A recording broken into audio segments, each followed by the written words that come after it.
Bem, pessoal, boa tarde. Boa tarde a todos e todas. Prazer recebê-los aqui nessa data muito especial a todos nós.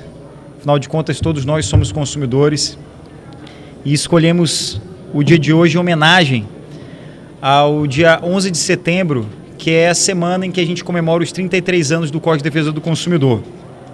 É para mim uma grande alegria, uma grande honra poder relatar esse projeto que tramita aqui na Câmara dos Deputados, no Congresso Nacional, há incríveis 17 anos, ou seja, são 17 anos que esse projeto vem sendo debatido aqui nessa casa. Cabe registrar que a simples apresentação desse relatório já é uma vitória, porque é um assunto que envolve muita gente, envolve consumidores, envolve investidores, operadoras de plano de saúde, hospitais, clínicas, profissionais da saúde. Envolve aquele direito que a gente tem como mais importante, sem o qual a gente não tem como usufruir de nenhum outro direito, que é o direito à vida, à saúde e segurança. Então, conforme prometido hoje, acredito que a maioria de vocês já recebeu o relatório. Esse relatório já foi protocolado no sistema da Câmara dos Deputados. Quem ainda não recebeu pode procurar a nossa assessoria de comunicação. Aqui tem o Danilo, a Rafânia, temos a Bárbara também, que faz parte da equipe do Gabinete Compartilhado, para que vocês possam ter acesso a esse relatório. De forma muito clara, esse projeto ele se tornou ainda mais importante em razão dos últimos acontecimentos em que nós pudemos testemunhar em todo o país a recusa de atendimento aos consumidores em alta vulnerabilidade. E aqui eu me refiro a centenas de consumidores, idosos, pessoas que lutam contra doenças crônicas, pessoas com deficiência, que estão sendo notificados e retirados do plano de saúde pelo simples fato de gerar um custo maior.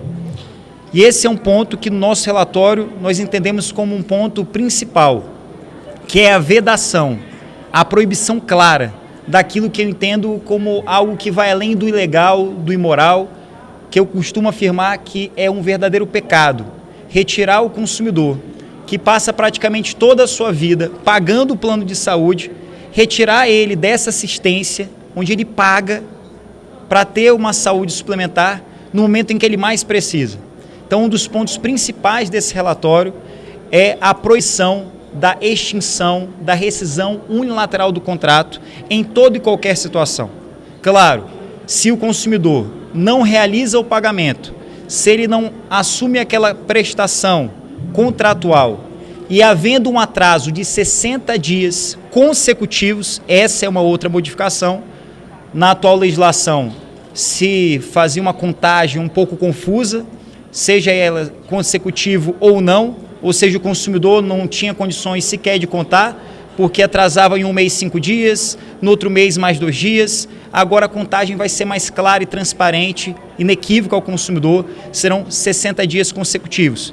Então, o primeiro ponto que eu quero sublinhar, destacar com todos vocês, é a proibição da rescisão unilateral do contrato em todo e qualquer contrato de plano de saúde. Seja planos individuais, seja os planos coletivos, planos de autogestão, enfim, toda e qualquer modalidade. Um outro ponto importante é sobre o prontuário único. Dialogamos com o Ministério da Saúde. Aqui nós estamos propondo uma atualização na lei do SUS para que nós possamos estabelecer um prontuário único. E no que consiste esse prontuário único? É uma forma de garantir mais sustentabilidade ao setor, redução de gastos desnecessários e também coibir práticas criminosas, que são aquelas solicitações de exames e procedimentos em que o consumidor por vezes não precisa e por vezes sequer é utilizado. A partir do momento que teremos um prontuário único, um consumidor que sofreu um acidente e for para um hospital público e precisar fazer um exame, precisar fazer uma tomografia, por exemplo, no momento que ele for levado para uma clínica particular, já vai ter aquele relatório atualizado no seu prontuário único eletrônico, com todas as suas informações, fazendo com que esse consumidor não tenha que repetir esse exame, reduzindo gastos, reduzindo sofrimento e garantindo mais transparência. Estamos estabelecendo também um fundo para doenças raras. É muito importante a pesquisa. A grande maioria dessas doenças raras, elas não têm um tratamento porque não tem um investimento em pesquisa, em aprofundamento para a garantia de soluções, para a garantia da melhoria da qualidade e longevidade de vida dessas pessoas. Um outro ponto que aqui eu gostaria de já destacar diz respeito àquele que, até a apresentação desse relatório, era uma grande dúvida, que diz respeito ao reajuste dos planos coletivos. Hoje, como é que funciona? Hoje, a ANS, ela regulamenta, ela estabelece apenas um limite máximo para os planos individuais.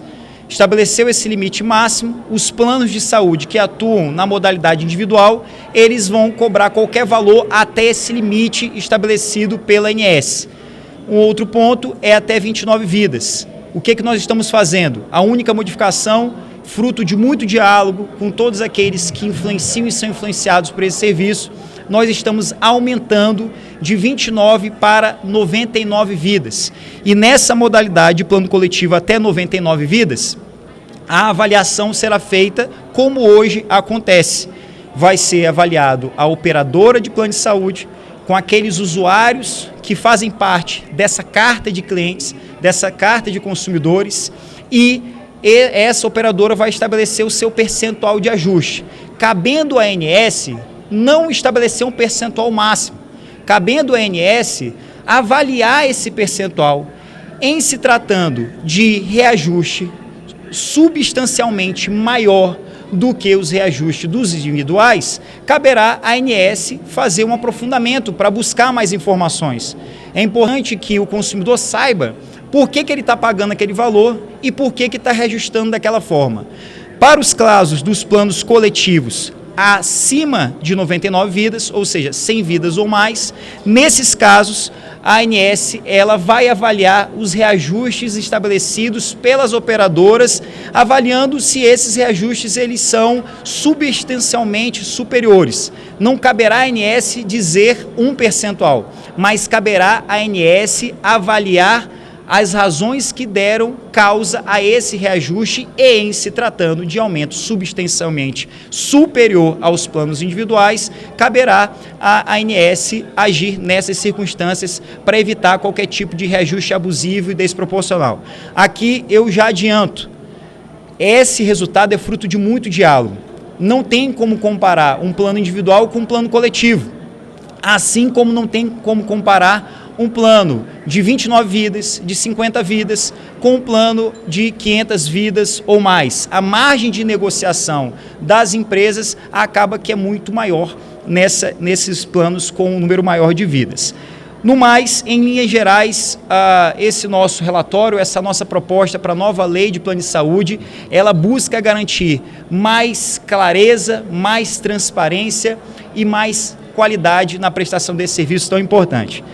Inicialmente é isso, eu gostaria aqui de agradecer a todos vocês aqui pela presença, pela participação. Sobre a data de votação desse nosso relatório, desse projeto, tenho mantido um diálogo muito franco, aberto, próximo com o presidente Arthur Lira. A minha indicação para assumir a relatoria desse projeto, reconhecendo o nosso histórico de defesa do consumidor como presidente do PROCON Maranhão, dos PROCONs do Nordeste, foi uma escolha do presidente Arthur Lira, ou seja, ele sabe, aqui eu vim fazer aqui na Câmara, a missão que eu busco trazer aqui na Câmara dos Deputados, que é a defesa do consumidor, a melhoria da qualidade desse serviço, então não é surpresa para ele, assim como acredito que não é surpresa para ninguém, o que nós buscamos trazer nesse relatório. E em diálogo com o presidente Arthur Lira, nós escolhemos essa data para a divulgação do relatório e temos o compromisso da votação desse projeto nas próximas semanas. Quero também aqui colocar o nosso gabinete à disposição para eventuais dúvidas, para diálogos, para que a gente possa contribuir ainda mais com a melhoria desse texto, com a participação de todos vocês.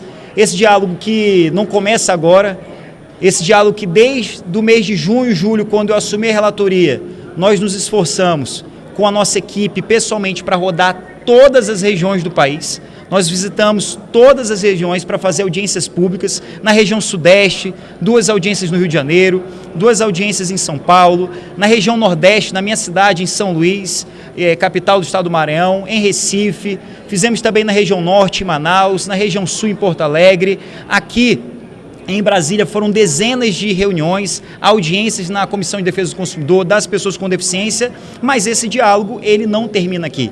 Estamos divulgando o relatório e nessas próximas 2 semanas, antes de ser inserido na ordem do dia, claro que nós estamos à disposição para eventuais dúvidas, para eventuais melhorias, para que a gente possa fazer com que esse texto ele seja cada vez mais rico e possa resolver, não todos. Nossa pretensão não é resolver todos os problemas, porque infelizmente não dá, mas é melhorar a qualidade de serviço e resolver problemas urgentes como coibir reajustes abusivos, proibir rescisão unilateral do contrato, garantir mais transparência ao consumidor, garantir mais sustentabilidade do setor. Meu muito obrigado e me coloco aqui à disposição para responder eventuais dúvidas.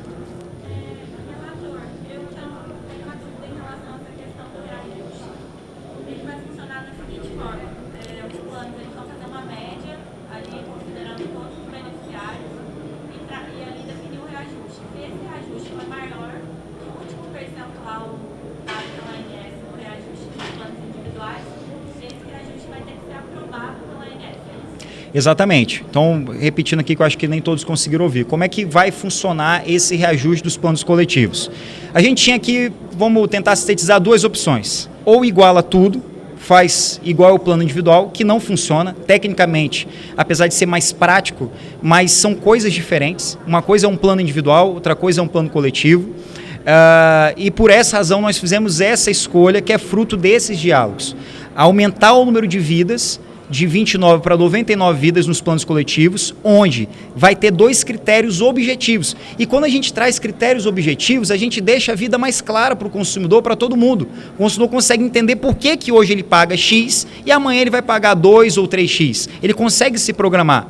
Então, a partir do momento que se avalia aquela quantidade de sinistralidade num grupo de consumidores que tem relação com uma operadora de plano de saúde, por exemplo, Bradesco Saúde, Apivida, qualquer operadora de plano de saúde, a gente tem ali uma fórmula que tem como dividir um pouco mais esse risco e, consequentemente, minorar, reduzir esse reajuste que vai impactar o consumidor.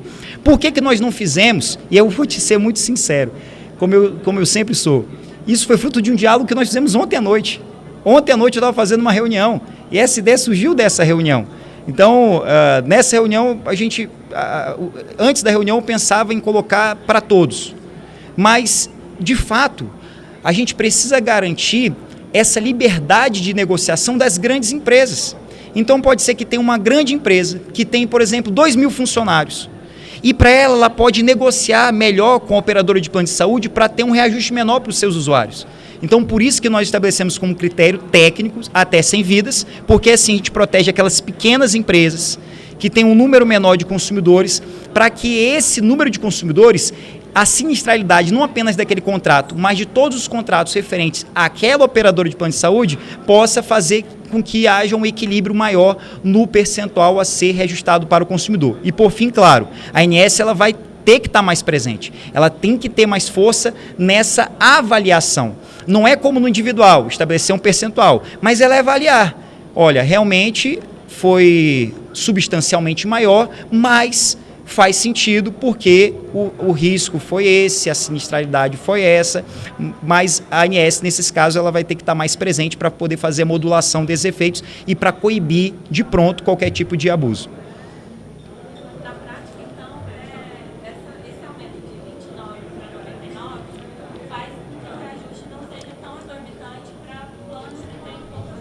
Exatamente, na prática, eu vou repetir para todos ouvirem, na prática é exatamente isso, fazer com que aquele risco para um número menor de vidas possa ser diluído com mais contratos para que o impacto, para que a redução seja menor para esse consumidor. O que vai acontecer? As empresas elas não vão ter prejuízo, claro que não vão, porque ela vai poder reajustar, só que a base de cálculo da empresa não vai ser com 20 vidas, com 29 vidas. Imaginem só um contrato de 20 vidas, onde um desses consumidores está fazendo quimioterapia.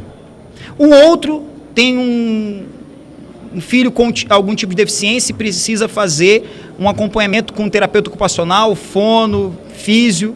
Só esses 2 consumidores, bastava um, já pesa para aquele grupo de 20 consumidores. Se a gente aumenta para esses usuários, que tem relação com o plano X, a gente consegue diluir maior esses riscos.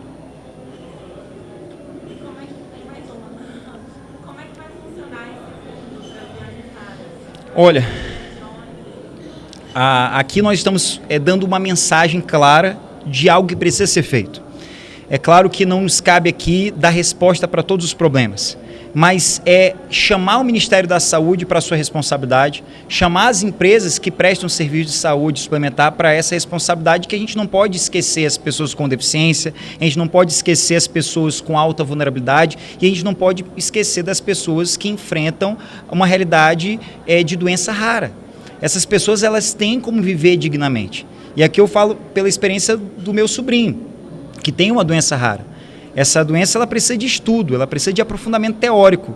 E para garantir estudo, para garantir o acesso a direitos, tem que ter dinheiro. Então a gente coloca aqui a previsão, em diálogo com o Ministério da Saúde, caberá ao Ministério da Saúde regulamentar como será a forma em que esse fundo vai funcionar, mas aqui nós já registramos que tem que ter um fundo onde recursos deverão ser aprovisionados para fins de tratamento de doenças raras. Olha, sobre essa questão dos prazos, a gente deixou claro no projeto que enquanto a ANS ela não fizer essa regulamentação, ela vai ter que dar a resposta de imediato. Ou seja, ela vai ter muito mais trabalho se não regulamentar, porque ela vai ter que de imediato dar resposta caso a caso. Então, toda vez que tiver um reajuste, ela vai ter que dar uma resposta, ela vai ter que fazer avaliação, sob pena dela responder aos órgãos de fiscalização e de controle, porque a ANS, ela também é cabível fiscalização. E sobre fiscalização, quero acrescentar um outro ponto. Existe um entendimento simulado no STJ, súmula 608 do STJ, que diz que aos planos de autogestão, a eles não são aplicáveis o Código de Defesa do Consumidor. Com data máxima venha, mas é um entendimento que nós estamos corrigindo do Superior Tribunal de Justiça. Aos contratos de plano de saúde, sim, são aplicáveis o Código de Defesa do Consumidor. No nosso relatório, nós estamos corrigindo esse erro dessa súmula 608 do STJ e garantindo a aplicação do Código de Defesa do Consumidor aos planos de autogestão. Isso vai garantir mais acesso à justiça, mais fiscalização e mais garantia de direitos aos consumidores. Porque hoje, como funciona? Hoje, se tem um problema com o plano de autogestão, aqui cito, por exemplo, a CACI, o consumidor entra na justiça e paga as custas judiciais para poder garantir o seu direito ou ele não consegue resolver os seus problemas. Com essa aplicabilidade do CDC, a gente abre margem para a solução administrativa via PROCON, por exemplo.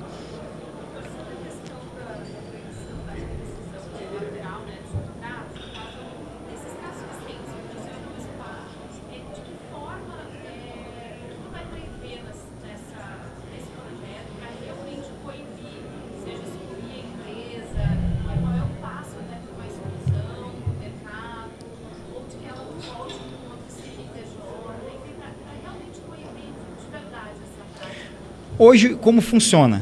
Hoje, um plano individual não pode rescindir unilateralmente o contrato. Ele só vai rescindir se o consumidor estiver devendo. Já nos planos coletivos, se houver previsão contratual, basta notificar, informar o consumidor, não te quero mais porque você está me dando muito prejuízo.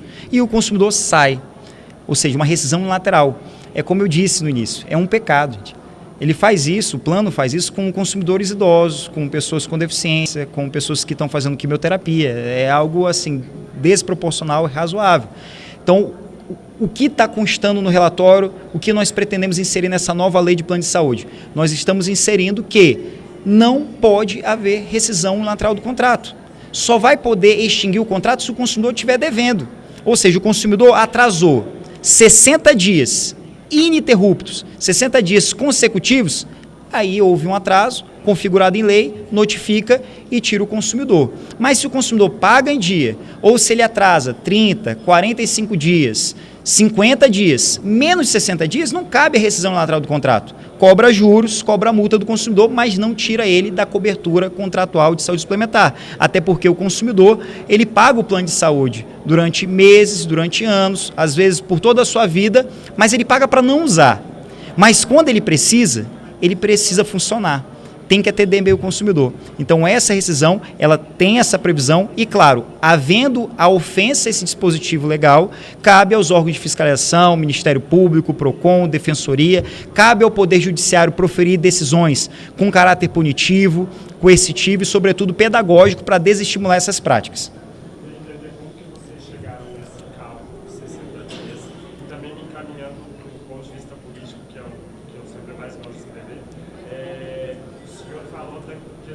Próximas semanas de votação, né?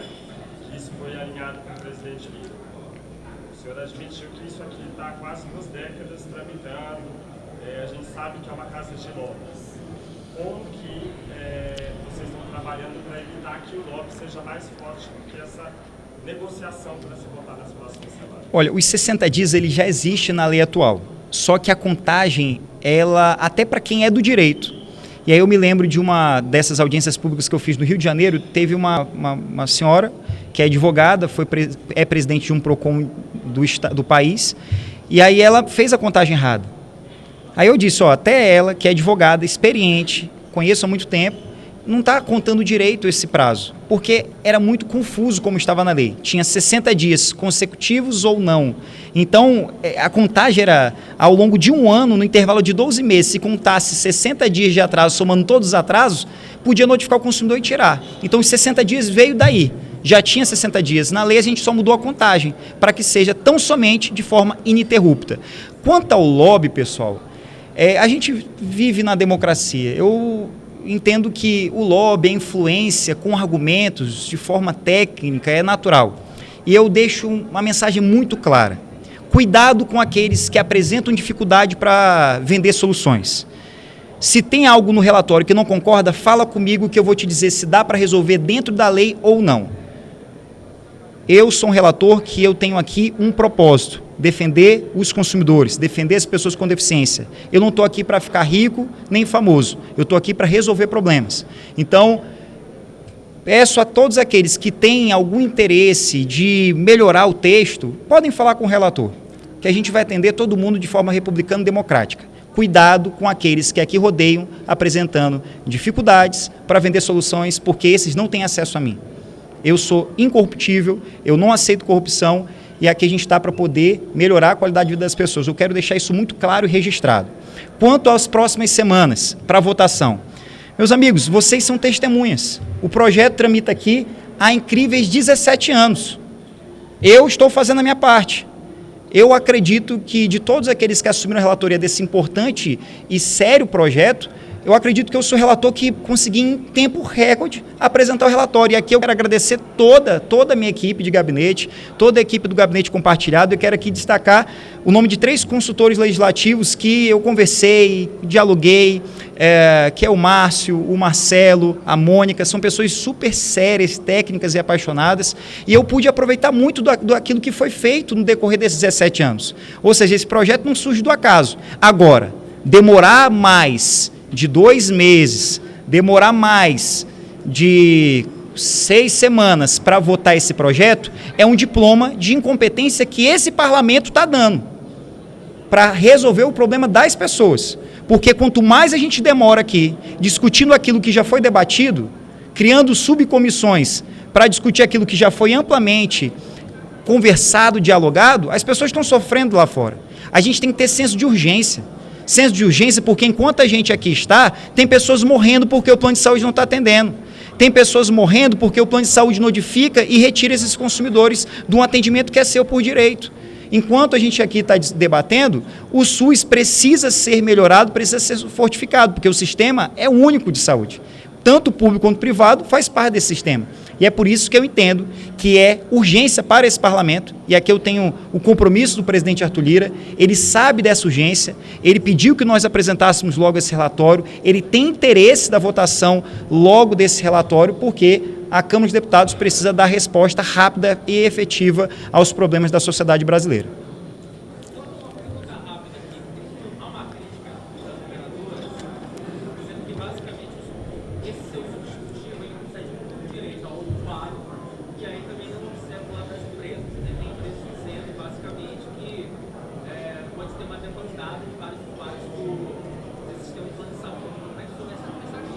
Assim, para eu responder essa crítica, eu teria que saber qual ponto ela se refere, porque quando fala algumas empresas, eu não sei quais.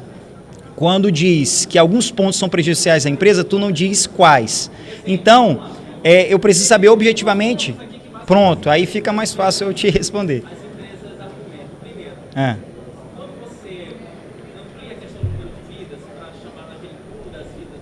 Sim. mais sensíveis, elas alegam que isso aumenta o custo dos planos de saúde, ponto operacional. E o segundo ponto, também da argumentação, ele trata especificamente do ponto do meu projeto, que é a questão da possibilidade de rescisão unilateral, que as empresas que não sabem de condição que argumentam Sim. que pode acarretar uma demanda dos planos de saúde para desestimular. Então vamos lá, nesses dois pontos objetivos que tu trata, aí eu posso fazer um juízo de valor técnico sobre se tem razão, se tem razoabilidade ou não aquilo que essa crítica traz.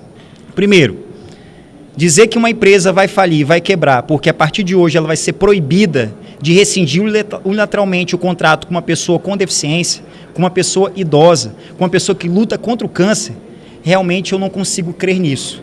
O que a gente quer é que a empresa, ela sim, tenha lucro, mas que ela cumpra o seu objeto nessa relação contratual, que ela proteja aquela vida. Agora, se eu tiver que fazer uma escolha entre a vida e a qualidade de vida de uma pessoa com deficiência, de uma pessoa que luta contra o câncer e uma dessas empresas de plano de saúde, eu vou escolher a vida das pessoas. Mas eu te garanto que nenhuma empresa vai falir, nenhuma empresa vai quebrar porque deixou de rescindir o contrato com uma pessoa idosa que precisa de um tratamento. Não vai. E esse argumento, ele cai por terra quando a gente analisa a história da defesa do consumidor. Aqui nessa casa, e eu falo com muito orgulho, porque nem nos meus melhores sonhos eu imaginava um dia estar aqui. Quando foi discutido a elaboração do Código de Defesa do Consumidor, tinham dois movimentos aqui dentro.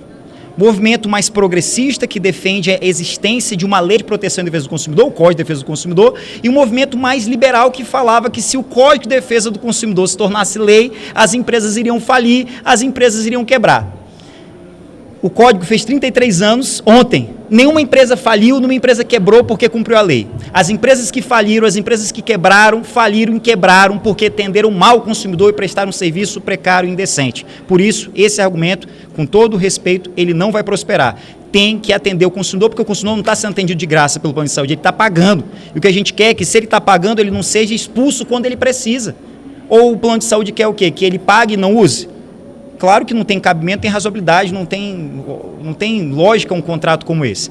Quanto à segunda questão de reajuste, também, tecnicamente eu te digo, hoje já é assim. Hoje, uma empresa com até 29 vidas, é feito um cálculo, onde se reúne esses contratos de até 29 vidas, para que a operadora livremente, com toda a sua livre iniciativa, princípio essencial para a ordem econômica, lá no artigo 170, inciso 4 da Constituição, ela possa dizer, o meu percentual de reajuste vai ser de 10%, vai ser de 20%. Só estamos aumentando de 29 para até 99 vidas. Não tem como ter prejuízo nesses casos, nessa circunstância, porque teria prejuízo se disséssemos, não pode ter reajuste. Aí não tem razoabilidade isso. Estamos falando que sim, pode reajustar, mas a base de cálculo vai ser maior. Ao invés de avaliar 29 vidas, vão avaliar 99 vidas. Então, aquele risco que 29 vidas corria, vai passar a avaliar o risco de uma quantidade de vidas maior, mas a empresa vai poder continuar reajustando, só que assim a gente dilui o risco, dilui um possível prejuízo e traz um reajuste mais brando ao consumidor brasileiro e a empresa continuará recebendo.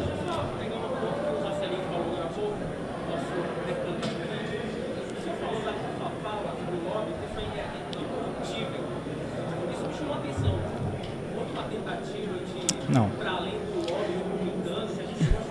Comigo não houve tentativa, até porque é porque a gente vive no Brasil, a gente não mora em Nárnia, então a gente sabe que essas situações existem, mas não tive nenhum tipo de assédio, até porque as pessoas quando fazem, elas entendem o binômio necessidade e possibilidade, elas sabem para quem fazem, então comigo eu acredito que não chegará nenhum tipo de proposta, porque sabe que não é o meu interesse, eu não estou aqui para isso, foi por isso que eu falei. Perdão. Já conversamos com os senadores, até porque os outros dois relatores por sorte, não sei, mas hoje eles são senadores. Então, a gente tem dialogado, exatamente por isso que eu levei em consideração todas as contribuições que eles fizeram, os relatórios anteriores, um trabalho muito sério, muito técnico, e acredito que, aprovando aqui na Câmara, não teremos dificuldade de aprovar no Senado.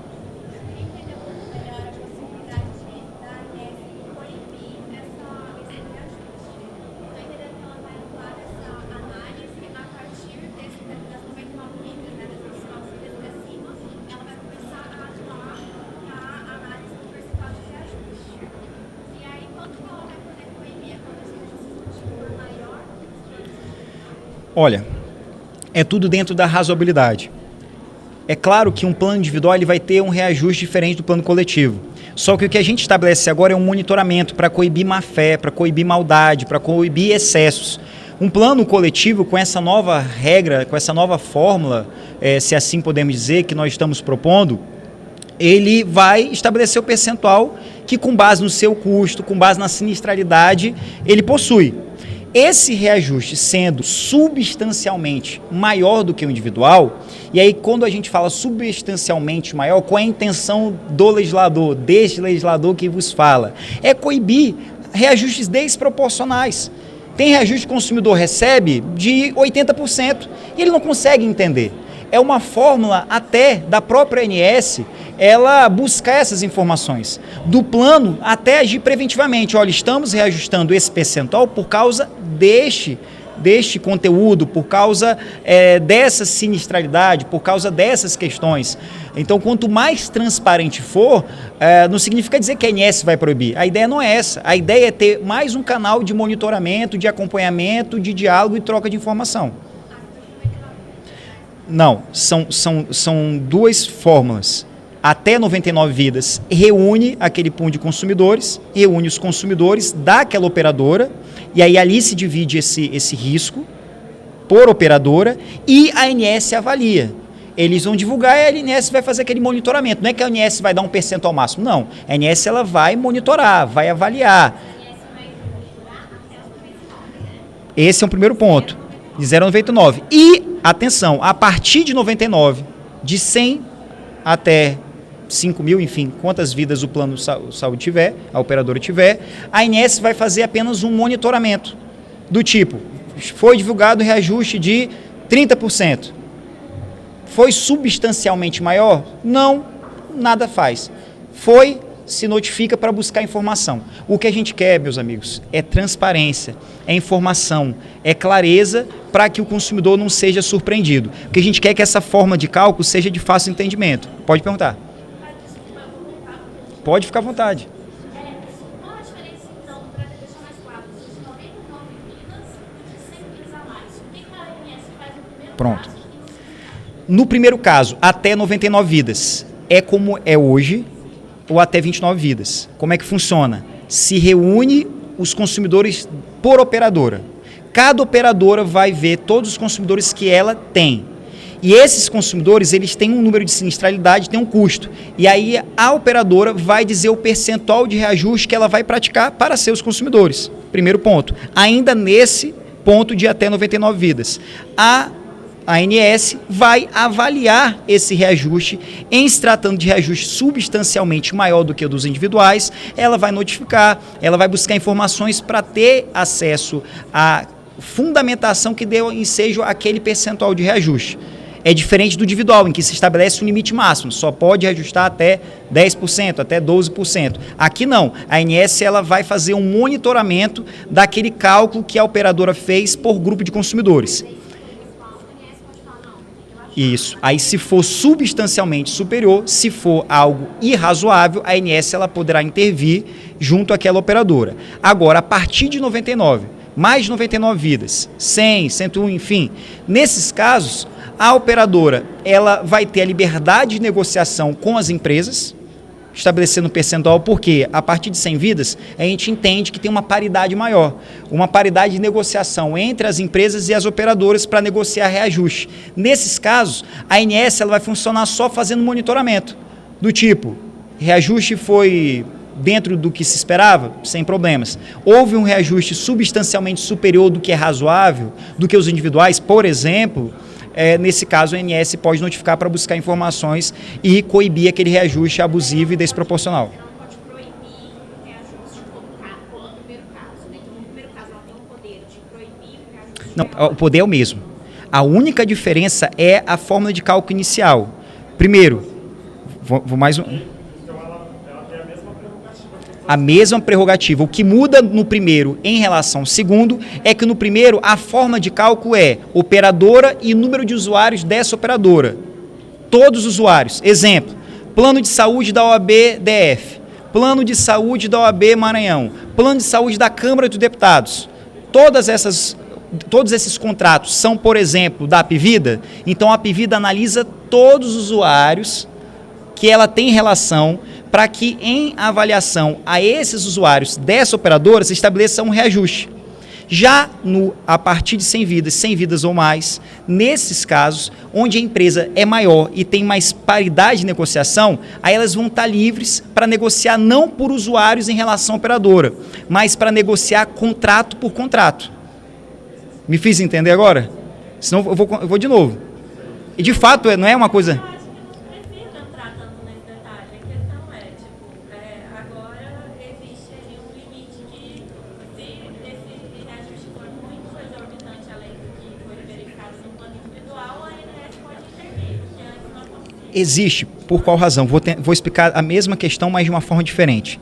Nos planos de poucas vidas, nos planos até 99 vidas, são empresas pequenas.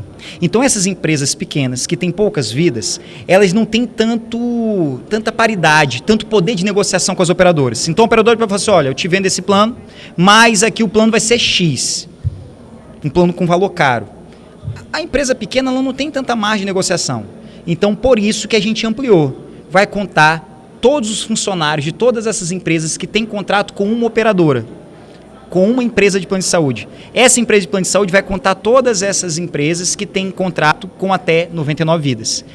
Fez-se um percentual, ela divulga para todos os usuários dessa operadora. Divulgado esse reajuste, a ANS vai verificar o aumento foi ok, ou o aumento foi substancialmente maior. Foi substancialmente maior, ela intervém para notificar, para pedir informações, para poder coibir abusos.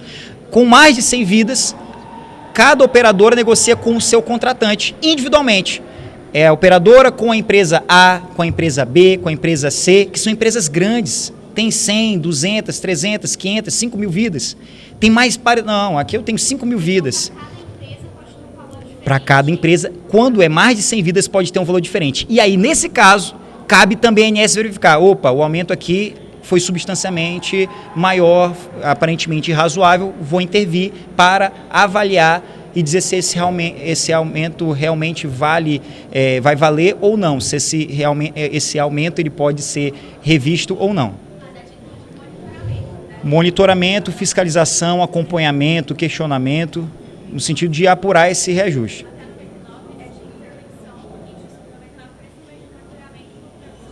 Não, é a mesma coisa. É a mesma coisa. A atuação da ANS nos dois casos é a mesma coisa. Só que no primeiro só muda a base de cálculo. Ao invés de ser contrato, é número de usuários por operadora. Não, e a taxa, a alíquota vai ser a mesma padrão para todos os contratos coletivos até 99, é isso? Por operadora. Daí, com as empresas maiores, cada uma poderia ter uma alíquota. Isso. Tu entendeu que no primeiro é por operadora, por empresa de plano de saúde, certo? Certo.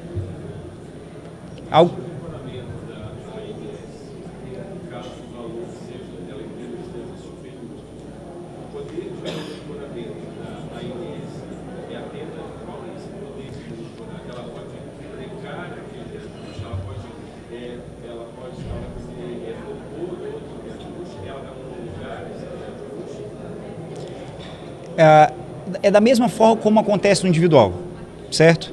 É a mesma forma, com a diferença que a ANS no individual, ela estabelece um percentual máximo para todos, sem analisar detalhes do caso concreto. Nesse caso, vai ficar de acordo com o que a empresa vai estabelecer, só que a ANS vai fazer uma avaliação posterior, se aqueles cálculos têm sentido, se aqueles cálculos de fato têm fundamentação. É como eu disse agora há pouco, o reajuste é devido sem problemas.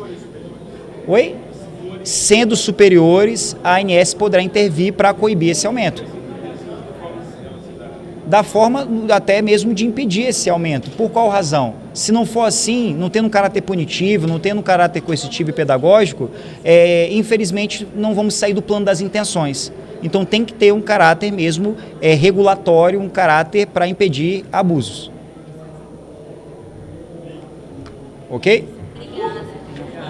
Pessoal, eu quero agradecer aqui a todos vocês, coloco-me à disposição mais uma vez para eventual dúvidas, para eventuais sugestões, o relatório está com vocês, contem comigo e espero que a gente consiga inserir na ordem do dia o mais breve possível para que a gente possa finalmente ter uma nova lei de plano de saúde. Do jeito que está ruim para as empresas, está ruim para o setor e está ainda pior para o consumidor. Meu muito obrigado.